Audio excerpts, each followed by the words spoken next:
Good day guys! Nandito tayo ngayon sa Rush Hour Santa Mesa dahil isang underbone na naman ang ating i-feature. Super sulit dahil itong underbone na ito ay naka-dual disc brake na sa presyong abot kaya. 2,000 lang ang monthly nito. Rank 125. Interesado ka? Tutukan mo dahil check naman natin yung kanyang specs, features, and also the price.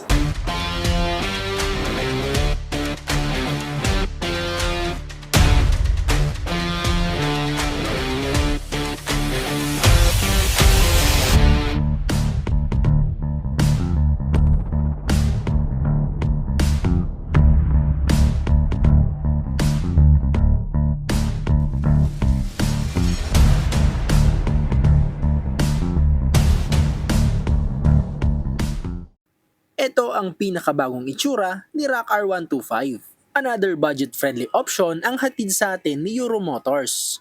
Isang sporty underbone motorcycle na pwede sa on-road and off-road. Itong version na to ni Rock R ay mas rugged yung kanyang itsura dahil upgraded na yung kanyang braking system at enduro type na yung kanyang mga hub.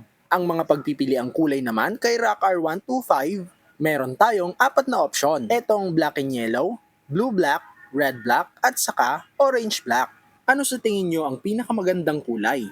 Dumiretso na nga tayo dito sa kanyang harapan. Makakakita ka ng isang wide diameter rotor disc na talaga namang bagay na bagay sa kanyang aggressive design. Sa malayuan, akala ko nga ay floating disc dahil may float button design sa pagitan ng may pinturang part ng kanyang disc. Eto na nga rin kanyang caliper ay nakatupat na rin. Itim na rin yung kanyang pintura at in actual guys, napakaganda nung kanyang design. Eto na rin ang naiba dun sa kanyang previous version dahil dati ay plain circle lang yung kanyang disc. Dito sa kanyang rubber ay dual sport ang ginamit. We've got a tire size of 2.50 by 17. Tube type pa rin po siya at Yuansing ang brand ng gulong. Cable type pa rin naman ang ginamit sa pag-read nung kanyang speed. At isang kapansin-pansin sa kanya ay napakaganda nitong kanyang hub. Mukha na talaga siyang aftermarket na pang-enduro type. Hindi pa nga ako nakakita ng 125cc underbone na straight from kasa ay ganito na yung kanyang hub. I-check naman natin itong kanyang fender. Familiar yung kanyang design. Ibig sabihin, hindi na tayo mahihirapan sa paghahanap ng part na to when time comes na kailangan na nating magpalit. Yung placement ng kanyang sticker ay hindi naman awkward. Pasok na pasok pa rin sa itsura. Matte black po itong kanyang plastic kaya naman kung isasabak mo sa mga damuhan ay hindi agad-agad magkakagasgas o kaya naman hindi pansinin yung mga light scratches. Mahaba rin yung extension ng kanyang fender at meron na rin tong built-in na mudguard. Dahil nga pang dual sport ang motor na to, meron na rin tong built-in na rubber boots. That helps to prolong the life of our suspension para hindi mapasok at magasgas ng mga debris o alikabok. Ito nga pala ang ating suspension ay regular na telescopic fork. Angat na tayo dito sa kanyang headlight. Super upgraded na rin to dahil meron na tong kasamang daytime running light. Projector type pa itong kanyang headlight. Ang only bulb lang dito ay itong kanyang turning lights dito sa kanyang harapan. Pero sa likod ay LED na rin. Malinis lang yung pagkaka-place ng kanyang mga decals. Meron din namang Euro motor dito sa kanyang upper right. Tignan naman natin itong kanyang cockpit. Meron siyang wide handlebar at medyo mataas na rin. Yan ang magbibigay sa'yo ng magandang handling sa off-road and comfort naman sa highway.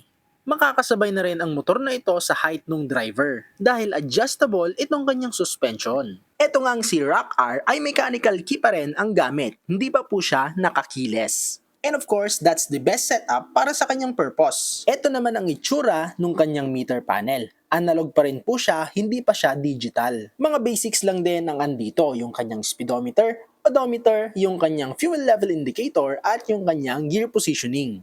Ang setup ng kanyang airbox ay nandito sa ilalim, okay naman yan lalo na kung ang usapan ay tawid ilog. Mas mahirap kasing makahigop ng tubig kung ganyan ang setup. The probability is low but not zero. Kasi kung medyo malalim na ay wag mo nang subukan master dahil may mga limitasyon din ang mga motor.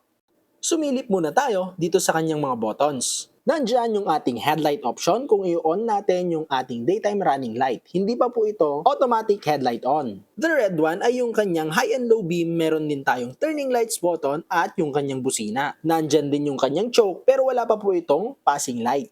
Sa left side ay yung kanyang electric starter button. Yung bar end nito ay bakal. Dito naman tayo pumwesto sa kanyang makina. Ang engine type po nito ay single cylinder, single overhead cam, naka 2 valves lang po siya, and of course, Euro 3 compliance na rin po pala ito. Naka-carb pa rin itong si Rock-R and air-cooled pa rin yung kanyang cooling system.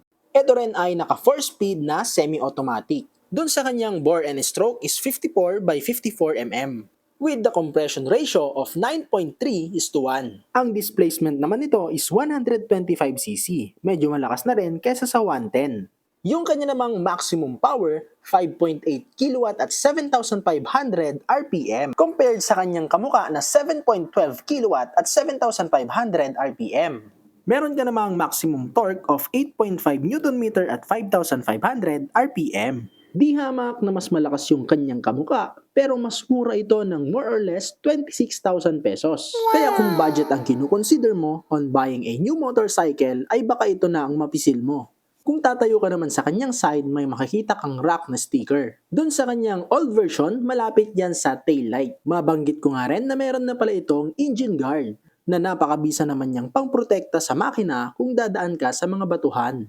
Dito naman tayo sa ating pillion footrest. Kung mapapansin po ninyo, ito po yung old version ni XRM. Yung bagong style nga nung kanyang footrest ay hindi na masyadong mukhang matibay. Mas gusto ko nga itong ganitong design. And speaking of design, ito naman yung itsura nung kanyang upuan. Pahaba at medyo sexy yung kanyang design. Ito po ay single tone. Under the seat ay nandito yung kanyang compartment and fuel tank. Ang capacity nung kanyang fuel ay 4.5 liters. At ang claim ay meron itong fuel consumption of 54 kilometers per liter. Sobrang tipid na yan.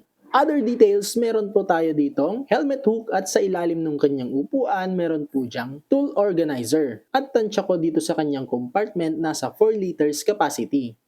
Pumwesto naman tayo dito sa kanyang likod. Meron po itong dual shock na suspension, color gray at non-adjustable. Dito sa kanyang chain ay may chain cover na rin siya, for safety reason na rin at para hindi dumihin yung ating kadena. 36 naman yung kanyang stock sprocket. Silipin naman natin itong kanyang taillight. Malarider nga yung kanyang itsura pati yung kanyang fender. Ang bukasan ng kanyang compartment nandito sa may bandang likod. Single assembly lang itong kanyang taillight. Nandyan na rin yung kanyang signal light. Lahat ng ilaw dyan sa kanyang taillight, signal light ay LED.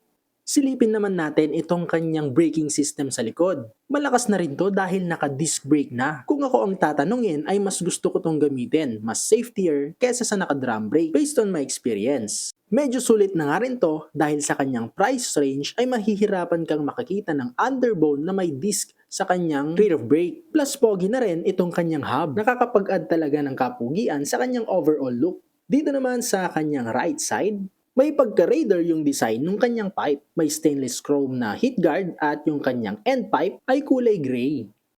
Nandito na tayo sa ating final stage. Susubukan naman natin itong si Rock 125 kung fit sa ating height. Sa mga gusto pong kumuha, ako po ay 5'6". So gawin nyo na lang po akong reference. Ayan po yung kanyang itsura pag tayo ay nasa likod. Yan. So saktong-sakto pa rin sa ating height. Hindi po siya lumiit, proportional pa rin siya. So, ibig sabihin, kung kasing height kita or medyo mas malaki lang ng konti, ay pwede mo pang gamitin ito. Kasi, itong kanyang handlebar, mataas na rin siya. Parang naka-lifter na rin siya. Ayan yung kanyang itsura pag nakababa. Tapos, sakyan naman natin. Ayan o, tiptoe tayo no. So, sa mga ka-height ko at sa mga medyo mas matangkad pa, okay pa rin to. Pero dun sa mga mas mababa sa akin, kahit na isang paa mo lang naman yung nakatingkayat sa floor, basta may experience ka naman, ay kayang-kaya mo to. Itong motor pala na to ay underbone, mala XRM yung kanyang datingan. Pwedeng-pwede mo rin tong pang-trail kasi mataas yung kanyang ground clearance, malalaki yung kanyang gulong. Kung makikita nyo yung kanyang fender, parang pang-enduro, yung pagkakaposition niya. Dito muna tayo sa kanyang suspension. Ayan, nagpi-play naman siya, maganda yung kanyang play. Plus meron pang all-terrain na gulong. Parang nakita ko yan kay XRM din, no? Ayan, dito naman sa likod, nagpi-play din siya. At maluwang yung ating upuan, pwede rin pang-angkasan. Sa comfort naman ng ating seat ay nasasalo naman niya yung ating pet. So, okay pa rin siya. Pang long ride, pwede pa rin. Ayan, no? Taas natin yung ating paa. Ayan, yung kanyang turning radius.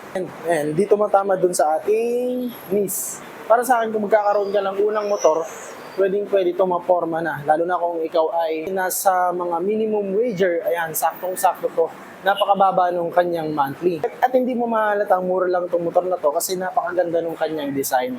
Kung pangarap mong magkaroon ng XRM na motor o kaya mga pang-trail na motor, nasa mga lugar ka na medyo off-road, ayan, pwede sa'yo to. Pwede rin pantawid ilog kasi mala XRM din yung capability niya. Sa SRP naman po tayo, may price ito na 52,900 pesos.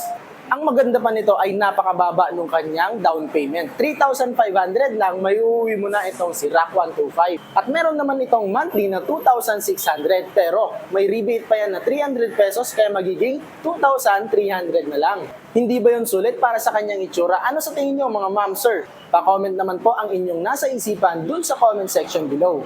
Sa mga napadaan po, do not forget to like, share, and subscribe ang ating YouTube channel. Pa-follow na rin po ang ating Facebook page, meron po tayo niyan, at TikTok.